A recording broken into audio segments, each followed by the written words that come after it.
बिस्मिल्लाहिर्रहमानिर्रहीम, अस्सलाम वालेकुम। मैं हूं करामत मुगल और मेरे साथ हैं ईसा नकवी। नकवी साहब, जस्टिस काजी फाइज ईसा ने कौमी असम्बली के फ्लोर पर तकरीर की, उस पर काफ़ी बहस हो चुकी है। जाना चाहिए था, नहीं जाना चाहिए था। 15 जस्टिस को मदऊ किया गया था। सिर्फ ये कि बहस ये नहीं, बहस अब ये है कि क्या कानूनी तौर पर काजी फाइज ईसा के ख़िलाफ़ रेफरेंस दायर करने का जवाज़ मिला है। देखिए, इस हवाले से जो वकला बिरादरी है, जो कानूनी माहिरीन है, उनमें राय मुनकसिम है, तकसीम शुदा है। मेरे पास प्रोग्राम में इरफान कादिर साहब थे और आपको पता है कि आजकल इरफान कादिर साहब जो हैं वो गवर्नमेंट, पीडीएम, इलेक्शन कमीशन, उनकी तर्जुमानी कर रहे हैं। तो मैंने उनसे यही सवाल किया, उन्होंने तो कहा इसमें कोई मज़ायका नहीं है, उनको जाना चाहिए था। क्यों नहीं जाना चाहिए था? आईने पाकिस्तान की बात हो रही थी, लेकिन देखें ये इतना सादा मामला नहीं है। सही बात बिल्कुल आईने पाकिस्तान की हो रही थी। कौमी असम्बली के हॉल को एक करारदाद के ज़रिए कन्वर्ट किया गया और वहाँ पर फिर आईने पाकिस्तान, दस्तूर पाकिस्तान की 50वीं सालगिरह के हवाले से तकरीब का इनेकाद किया गया। देखिए, ये मामला फौरी तौर पर ट्रेंड करने लगा, सवालात उठने लगे और हर किस्म के भांत भांत के तबसरे सामने आए। बहुत सारे लोगों ने तनकीद की। कुछ बेसिक बुनियादी सवालात हैं और फिर मैं आपको बताऊँगा कि तहरीक इंसाफ को क्या कोई बड़ा कानूनी नुक्ता मिल गया है। लेकिन वो चीज़ जिसके ऊपर मेरा ख्याल है कि जिस पहलू पर जो तबसरा वहाँ पर जो तकरीर की जस्टिस काजी फाइज ईसा ने, उन्होंने उस तकरीर में एक ऐसी बात की जो सुन के मैंने फिर दोबारा सुनी, फिर मैंने दोबारा सुनी, उसके बाद मैंने उसको लिखा अपने सामने और मैंने कहा कि मैं लोगों को सुनाऊंगा कि जस्टिस काजी फाइज ईसा ने पार्लियामेंट में खड़े होकर क्या बात की है। और फिर कुछ सवालात जो हैं वो जस्टिस काजी फाइज ईसा से बनते हैं और बड़े लेजिटिमेट बनते हैं। काजी साहब जब सुन रहे थे तो कौन कौन बोल रहा था, काजी साहब से पहले कौन बोला, काजी साहब ने क्या बोला, उनके आसपास कौन बैठा था, उनको आना चाहिए कौन था। जी बिल्कुल, उनको आना चाहिए था या नहीं आना चाहिए था। मैं आपको वन बाय वन जो है देखें, इस हवाले से आना चाहिए था या नहीं आना चाहिए था, बड़ी बहस हो गई। और अब मेरा ख्याल है कि जस्टिस काजी फाइज ईसा को भी लगता होगा कि उनको नहीं आना चाहिए था। अच्छा, और क्यों नहीं आना चाहिए था? जस्टिस काजी फाइज ईसा के लहजे में जब वो गुफ्तगू कर रहे थे, एक खजालत आमेज़ हंसी, वो झींपे, वो सफाइयाँ पेश करते रहे, उन्होंने वजाहत दी ऑन फ्लोर और वो चेयर को जिस तरीके से एड्रेस कर रहे थे। और आपने नोट किया कि बिल्कुल उनके पहलू में, उनकी बाईं जानिब हमारे वज़ीर ख़ज़ाना होते हैं इसहाक डार साहब, जादूगर वज़ीर ख़ज़ाना। आप हैरान हो जाएं, पूरा 1 मिनट 2 सेकंड का स्माइल जी, उनको वैसे जो है ना वो longest smile of the day का खिताब जो है ना वो उनका टाइटल और अवार्ड मिलना चाहिए। कोशिश भी की थी जो उनकी कामयाब, जज्बात उमड़ कर आ रहे थे। इसहाक डार का फेस जैसे कोई बंदा, उसको कोई बहुत बड़ा खजाना नहीं मिल जाता। और आपने वो भी नोट किया, जस्टिस काजी फाइज ईसा ने उनसे हाथ मिलाने से गुरेज किया। जी, वजह ऐसे कर लिया। वजह उन्होंने बाकायदा हाथ बार बार आगे किया, 2 मरतबा आगे किया, उन्होंने उनके हाथ को इग्नोर किया और फिर ऐसे अपने सीने पे हाथ रख लिया। इसहाक डार साहब का एक बयान हलफी था जिस पर एक केस था, हुदैबिया पेपर मिल केस, बिल्कुल ऐसे ही है। काजी फाइज ईसा साहब ने उड़ा दिया था उसको। काजी फाइज ईसा ने पाबंदी लगा दी थी, मीडिया इस पे बात नहीं करेगा, इसको दोबारा ओपन भी नहीं किया जाएगा। सही। तो काजी फाइज ईसा के पास जब ये चॉइस थी, जब उन्हें पता था कि वो क्या करने जा रहे हैं, ये पनामा के फौरन बाद की बात है जी, क्या करने जा रहे हैं, क्यों जा रहे हैं, तो फिर उनको ये सोचना चाहिए था कि उनको जाना चाहिए या नहीं जाना चाहिए। अच्छा, काजी फाइज ईसा के आने से पहले जी वज़ीर-ए-आज़म पाकिस्तान शहबाज शरीफ ने तकरीर की, बिलावल भुट्टो ज़रदारी वज़ीर ख़ारजा ने तकरीर की और आसिफ अली ज़रदारी शरीक चेयरमैन पाकिस्तान पीपल्स पार्टी ने तकरीर की, साबिक़ सदर, जो साबिक़ सदर हैं। और ये दोनों राइट हैंड के ऊपर काइम अली शाह के बाद उनके साथ बैठे हुए थे। लेफ़्ट साइड में मैंने आपको बता दिया, फिर ओवैस नूरानी जो हैं वो बैठे हुए थे, मौलाना असद महमूद बैठे हुए थे। जो सबसे ज़्यादा तस्वीर डिस्कस उनके बिल्कुल उनके पीछे अता तारड़ साहब, अता तारड़ भी बैठे हुए थे, जिन्होंने आइन की किताब को उठा के इशारा किया था। और उनके साथ मलिक अहमद खान भी बैठे हुए थे, जिनके बारे में वो गाड़ी ड्राइव करके कहाँ कहाँ क्या करते रहे। और आईने पाकिस्तान के हवाले से देखें, इस सारे मामले में जब ये सवाल आता है ना कि कोड ऑफ कंडक्ट है जजेस का, तो फिर शायद उनको नहीं आना चाहिए था। इस पर तो बाकायदा अबहाम मौजूद है और 2 राय और दोनों में अपने अपने दलाइल और वज़न मौजूद है।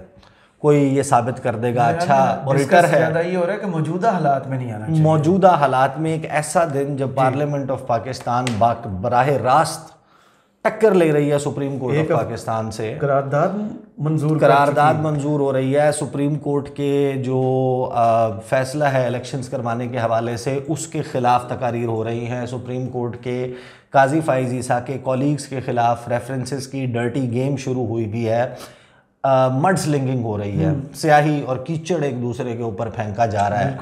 उस वक्त जस्टिस काजी फाइज ईसा का वहाँ पर मौजूद होना, वो डिप्लोमेसी जिस तरीके से होती है ना, उसमें जेस्चर्स मैटर करते हैं और दरमियान में बैठना भी, वो कि आप कब किस वक्त जाकर जनाब बैठते हैं। एक होता है कि आप जाते हैं, कोई तकरीब हल्फ बर्दारी होती है, आप उसमें जाते हैं एज ए गेस्ट, आप गेस्ट की मेहमानों की गैलरी भी है पार्लियामेंट में, डिप्लोमेट्स की गैलरी है, स्टेट फंक्शनरीज़ की गैलरी है, मिनिस्ट्रीज़ के ऑफिसर्स की गैलरी है, प्रेस गैलरी है, सरकारी मीडिया की गैलरी है, ऊपर उनके शीशे के कैबिन्स और बॉक्सेस लगे हुए हैं। आप सब पूरा बैठ के कवर करता हूँ जी बिल्कुल, आप वो सारा देखें तो फिर कैमरामैन की जगह है वहाँ पर, पूरा उसका एक डेकोरम है असेंबली का। वहाँ पर आप जब आए हैं तो आप कहाँ पर बैठे हैं, ये मुख्तस है, स्पीकर की चेयर जो है वो कौन सी है, कायदे हिज़्ब इख्तलाफ ने कहाँ बैठना है, कायदे ऐवान ने कहाँ बैठना है, वज़रा कहाँ बैठे होंगे, अपोजिशन बेंचेस नाम नंबर के साथ तकसीम होता है। तो बड़ा वेल पोजीशन थी जो पोजीशन जहाँ पर हमारे चीफ जस्टिस इन वेटिंग को बैठाया गया। बिल्कुल ऐसे। अच्छा, अब ये क्वेश्चन कि उनके खिलाफ रेफरेंस दायर हो सकता है या नहीं, तो मुझे नहीं लगता कि इसके ऊपर रेफरेंस दायर हो सकता है, लेकिन तहरीक इंसाफ को एक बड़ा कानूनी नुक्ता ज़रूर मिला है। कानूनी नुक्ता ये मिला है कि पाकिस्तान के आइन का एक आर्टिकल है 10A जी, right to fair trial, absolutely, कि हर शख्स के पास एक फेयर ट्रायल का, अगर कल को कोई मुकदमा लगता है चाहे तहरीक इंसाफ का इन पार्टीज़ के खिलाफ या उन पार्टीज़ का तहरीक इंसाफ या उन पार्टीज़ का तहरीक इंसाफ के खिलाफ, तो ये प्ली तहरीक इंसाफ ले सकती है कि आप तो उनके साथ नहीं बैठे हुए थे जी, आप तो उनके साथ तकरीरें नहीं कर रहे थे, आप तो उनके साथ ऑब्जेक्शन कर सकती है, आप वहाँ पर बैठे हुए थे, आप यानी इतनी एम्बैरसिंग पोजीशन में थे कि आपको वजाहतें देनी पड़ी, और आपने जिसे कहते हैं ना कि तकरीर से पहले और तकरीर के बाद वजाहत लगाई जी, यानी आपको इतना ज़रूरत महसूस हुई वो तकारीर सुन के जिसमें आसिफ अली जरदारी अदलिया के ख़िलाफ़, अदलिया ने ये किया, ये मजालिम, बिलावल भुट्टो जरदारी उसी किस्म की गुफ्तगू कर रहे हैं, सुप्रीम कोर्ट के प्रोसीजर्स का एक्ट जो है वो उस दिन पास हो रहा है, ये सब कुछ हो रहा है उस वक्त। और वज़ीर-ए-आज़म पाकिस्तान शहबाज शरीफ, वो भी आप देखें ना कि हुदैबिया में वैसे क्या अच्छा सीन होता है जब सियासत पे बात हो रही थी, ये वॉकआउट कर देते थे कि आपने मुझे इनविटेशन, जो बाद में उन्होंने इतराज़ किया है, इनविटेशन आपने मुझे आइन पर बुलाया, यहाँ पर सियासी तकरीरें हो रही हैं, सियासी तकरीरें हो रही हैं। और वो जिस वक्त आए थे वो माहौल देख के भी ये फैसला कर सकते थे, लेकिन वो पैदल आए, वो पैदल गए, रिपोर्टर्स ने उनसे सवाल किए, रिपोर्टर्स ने उनसे सवाल किए, उनसे ये पूछा कि इलेक्शंस जो हैं वो होने चाहिए या नहीं होने चाहिए। तो अब आपको मैं ले आता हूँ तकरीर की तरफ। बिल्कुल बिल्कुल, ये है तकरीर, और इस तकरीर को सुनिए। जस्टिस काजी फाइज ईसा ने जो आइन की किताब बार बार लहराई जी ऐवान में, और उसको लहरा कर जो गुफ्तगू की, मैं सारी बात नहीं करूँगा, लेकिन सिर्फ 2 से 3 बातें जो स्टैंड आउट करती हैं, ख़ास तौर पर जब वो अपनी अहलिया के हवाले से बताते हैं जी, वो बहुत इंपॉर्टेंट है उसको समझना। जस्टिस काजी फाइज ईसा ने कहा कि मैंने आने से पहले पूछा, ये स्पीकर उससे बात कर रहे हैं, जो जाहिर है कि इन्विटेशन जो है वो स्पीकर कौमी असम्बली राजा परवेज़ अशरफ की तरफ से गया था, कि मैंने आने से पहले पूछा कि यहाँ कोई सियासी बातें तो नहीं होंगी, तो आपने मुझे कहा कि नहीं, आइन की बातें होंगी सिर्फ। फिर जस्टिस काजी फाइज ईसा झींप गए। आप सुने उसको तो जैसे कोई अपने लतीफ़े पे खुद नहीं हंसता कि सिर्फ अकेले के हंसने की आवाज़ आ रही होती है, तो वो हंसते हैं। फिर वो कहते हैं जोक्स पर आप भी हंसते नहीं, इतना वो कंफ्यूज्ड होते हैं कि वो फ्रीडम ऑफ स्पीच नहीं कहते जी, वो कहते हैं खैर फ्रीडम ऑफ राइट है, खैर फ्रीडम ऑफ राइट है, वो भी यही आइन देता है, तो मैं इनको कुछ नहीं कहता, लेकिन ये मतलब नहीं कि मैं इनसे एग्री करता हूँ, ये मैं वजाहत करना चाहता हूँ। शायद कल इन्हीं लोगों के केस आएंगे, और शायद कल इन्हीं लोगों के ख़िलाफ़ फ़ैसले होंगे, और शायद वो मेरे ख़िलाफ़ ये बातें करें। मैं ये सिर्फ वजाहत करना चाहता हूँ कि मैं आया था, आइन की गोल्डन जुबली थी, आज ये जश्न है। यानी कि काजी फाइज ईसा को बहुत अच्छे तरीके से इस बात का एहसास था कि जो कुछ उनसे पहले हुआ है तकारीर में, जो सेटिंग है, जो अरेंजमेंट है, ये उनको ज़ेब नहीं देता था कि वो वहाँ पर मौजूद होते हैं। अगर उनकी दानिस्त में भी वो सब कुछ ठीक होता है तो उन्हें ये वजाहत देने की ज़रूरत पेश ना आती। नकवी साहब, एक मेंबर ऑफ पार्लियामेंट ने एहतजाजन वॉकआउट किया है कि सियासी जलसा, हाँ, आपने इसको सियासी जलसा बना दिया। अच्छा, फिर उसके बाद वो हिस्ट्री बताते हैं अपने वालिद के हिसाब से के हवाले से बताते हैं, और वो फिर आइन की किताब को बार बार लहरा के, अब मैं आइन की किताब के ना प्रियम्बल वीडियो के आखिर में पढ़ूंगा जी ज़रूर, और जस्टिस काजी फ़ाइज़ ईसा का जो इस वक्त कंडक्ट है वो इफ़ेक्टिवली, या जो अब ये तासुर आम है कि दो ग्रुप्स हैं, काजी फ़ाइज़ ईसा का ग्रुप है और एक चीफ़ जस्टिस उमर अता बंदयाल का है। तो उमर अता बंदयाल का अगर लाइक माइंडेड ग्रुप है वो कुछ कर रहा है तो उसका एंटी काजी फ़ाइज़ ईसा का ग्रुप भी कर रहा है।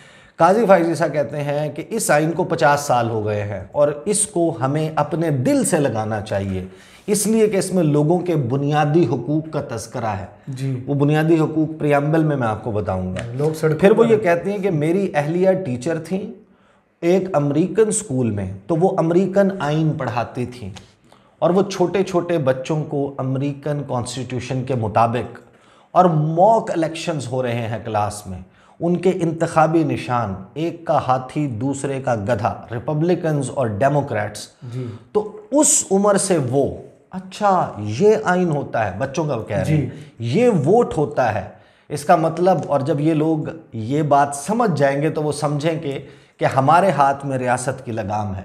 वो वोट की अहमियत पे, इलेक्शंस की अहमियत पे, आइन में इलेक्शन करवाने की जो जिम्मेदारी है, रिस्पॉन्सिबिलिटी है और बाइंडिंग है कि करवाना है, उसकी अफादियत बता रहे थे वो किताब उठा के। लेकिन नहीं कहा करते ये बात आखिर में मैं प्रियम्बल के साथ कर जी जरूर ये जो आप बात कर रहे हैं, देखें काजी फ़ाइज़ ईसा, पहला सवाल वही ज़हन में आता है जो आपके आया। काजी फ़ाइज़ ईसा ने जो बात की है कि बच्चों को पढ़ाते हैं कि, और मॉक इलेक्शंस, मॉक कहते हैं कि स्टेज करना, असल ना हो, जब बच्चे जिस तरीके से गुड्डा गुड्डी का खेल खेलते हैं, शादी कराते हैं, असल शादी थोड़ी होती है, तो वो क्लासरूम में दो ग्रुप्स बना दिए, रिपब्लिकन्स और डेमोक्रेट्स, एक का इंतखाबी निशान, वहाँ पे मॉक इलेक्शंस करवा रहे हैं। बच्चों को क्या सिखा रहे हैं? इलेक्शंस होने चाहिए, चोजन रिप्रेजेंटेटिव्स होने चाहिए, अहमियत उसकी क्या, अहमियत उसकी बता रहे हैं। फिर वो आखिर में फिर दोबारा कहते हैं कि मैं आखिर में अपने इदारे की तरफ से कहना चाहता हूँ, अब मुझे नहीं पता कि वो वाकई रिप्रेजेंट कर रहे थे सुप्रीम कोर्ट ऑफ पाकिस्तान को या अपनी पर्सनल कैपेसिटी में आए थे, क्योंकि चीफ जस्टिस ऑफ पाकिस्तान फिर सीनियर प्यूने जज, दूसरे नंबर पे सबसे सीनियर जज हैं वो, और आई डोंट थिंक कि वो he was actually truly representing supreme court of Pakistan. बहरहाल उन्होंने आगे कहा, और इसका जेस्चर ये भी है ना, उनके अपने ग्रुप के बाकी जजेस जो हैं वो अगर नहीं आए, ये तो जेस्चर ये है कि जैसे आपने अपनी कोई विल दिखा दी। आप याद करें, यहाँ पर 184(3) का फैसला आया, इन्होंने दे दिया हाफिज़ कुरान वाले मामले पर 20 बहुत ज़्यादा सपोर्ट कर रही है। इन्होंने इन्होंने ना सिर्फ ये कि इन्होंने वो ख़त लिखा, एक फ़ैसला दिया, फिर ख़त लिखा, फिर नोट लिखा, फिर उसको वेबसाइट पर शाया किया और 184(3) के तहत मुकदमे की समाअत बंद करवा दी, और जैसे ही बंद हुई तो हुकूमत ने क्यूरेटिव रिव्यू वापस ले लिया इनके खिलाफ। उसी दिन 12 घंटे 14 घंटे के अंदर उसी दिन हो गया था, 12-14 घंटे के अंदर अंदर ये सारा मामला हो गया था। इधर से इन्होंने ख़त लिखा कि रजिस्ट्रार सुप्रीम कोर्ट को जो है वो वापस बुला लिया जाए, तो चीफ जस्टिस का रोल माइनस हो गया, हुकूमत ने फ़ौरन वापस बुला लिया। अब वहाँ पर आइन की तशरीह करवाने की या फैसले के हवाले से वो करने की ज़रूरत है, उसको देखें पिक एंड चूज़ हो रहा है आइन में, और वाज़े तौर पर क्या मज़े का सीन होता है कि 50 सालों में जो पहली जस्टिस बनी है खातून, आप उनको रिप्रेजेंट करवाते हैं। अब आगे वो कहते हैं, आखिर में अपने इदारे की तरफ से कहना चाहता हूँ कि हम भी आइन के मुहाफिज हैं और मैंने भी ये हल्फ लिया है कि मैं आइन का दिफा करूँगा, और अगर मैं ये ना कर पाऊँ तो आप मुझ पर हर किस्म की तनकीद कर सकते हैं। दूसरे जज साहिबान शायद मसरूफ़ थे इसलिए ना आ सके, और उन्होंने फिर अपनी वजाहत उसके हवाले से, इसका मतलब है ये यूनानिमस फैसला नहीं हुआ था, वो शायद मसरूफ़ थे इसलिए ना आ सके। अब इस बात पर आ जाते हैं कि ये बात तयशुदा है, सबको नज़र आ रही है कि इस वक्त सुप्रीम कोर्ट में एक राय जो है वो ये एग्जिस्ट करती है कि इलेक्शंस होने चाहिए, और उसके लिए सुप्रीम कोर्ट का जो है वो इंटरवीन करना बनता है जी। और फिर कुछ जजेस की राय है कि नहीं, ये मामला इतना वो नहीं है, और इसको वो हाई कोर्ट वाला मामला 90 दिन की डेडलाइन क्रॉस हो जाए, आइन में लिखा हुआ है, लेकिन वो वहाँ पर वो हो जहाँ पर हुकूमत चूहा बिल्ली का खेल खेल रही है, जहाँ पर गवर्नर जो है वो गवर्नर जो है उसको अजीब सा वो कुछ हो जाता है, इलेक्शन कमीशन ऑफ पाकिस्तान जो है वो वहाँ पर अजीब व गरीब गेम शुरू कर देता है। लाहौर हाई कोर्ट कहता है कि करवाना है 90 रोज़ में इलेक्शन, डेट लें, वो डेट के ऊपर जो है वो पिंग पोंग खेलने लग जाते हैं, टेबल टेनिस, वहाँ से वहाँ वो सलीमुल्लाह से वो सारा वो काम शुरू हो जाता है। ये है वो आईने पाकिस्तान जिसकी किताब उठाई हुई थी। इसका प्रियम्बल, इसका आगाज़ जो है वो मैं उसका एक जुमला पढ़ देता हूँ, फिर हम अपनी इस वीडियो को ख़त्म करते हैं। ये आईने पाकिस्तान का प्रियम्बल है, आगाज़ है इसका, और उसमें दूसरा और तीसरा पैरा मैं पढ़ देता हूँ जी। वो बल्कि पहला भी पढ़ देते हैं, तीनों पढ़ देते हैं। वो कहते हैं कि जनाब, whereas sovereignty over the entire universe belongs to almighty Allah alone, कि जो इस पूरी कायनात का मालिक है, खालिक है, वो खुदाए बरतर की ज़ात है। And the authority to be exercised by the people of Pakistan within the limits prescribed by him is a sacred trust, कि जो अथॉरिटी है, इख्तियार है, उसको एक्सरसाइज करना है पाकिस्तान के अवाम ने उन लिमिट्स में, उन हदूद व क़ुयूद में रहते हुए जिनका तयन अल्लाह ने किया। आगे ये कहता है, and whereas it is the will of the people of Pakistan to establish an order, और अब जबकि पाकिस्तान के अवाम की विल, मंशा होनी चाहिए कि वो एक ऑर्डर तरतीब दें कि जिसके तहत ये मुल्क जो है वो चलाया जाएगा। Third line, wherein the state shall exercise its powers and authority through the chosen representatives of the people, कि जहाँ पर रियासत अपने इख्तियार का इस्तेमाल करेगी, अपनी पावर का, अपनी अथॉरिटी का, through the chosen representatives of the people, कि अवाम के मुंतखब नुमाइंदों के ज़रिए, अवाम के नुमाइंदे मुंतखब होते हैं इलेक्शन के ज़रिए। इलेक्शन जो है वो करवाना है, आइन कहता है 90 रोज़ में। अब इसके बाद मैं क्या बात करूं, बात खत्म। आप अंदाज़ा लगा लीजिए कि इस मुल्क में क्या गेम खेली जा रही है। ये वो आईने पाकिस्तान है, ये उसका प्रियम्बल है, ये उसकी 50वीं सालगिरह है, ये सब ने आइन की किताब उठाई हुई है, ये जश्न मना रहे हैं इस आइन का। और उस दिन पाकिस्तान की पार्लियामेंट करारदाद पास करती है ऐवान बाला के एक दिन इंतखाब करवाए जाएं, आइन को छोड़ दें जी। वो एक बिल पास करते हैं, वो एक रेजोल्यूशन पास करते हैं, वो जॉइंट सिटिंग से वो करवाते हैं, और सारे का सारा वो इलेक्शंस को 90 दिन में होने से रोकने के लिए। बिल्कुल सही। बहुत शुक्रिया ईसा नकवी आपके तजिए का। कमेंट्स बॉक्स में ज़रूर बताइएगा ये तजिया आपको कैसा लगा। इजाज़त दीजिए, अल्लाह हाफ़िज़।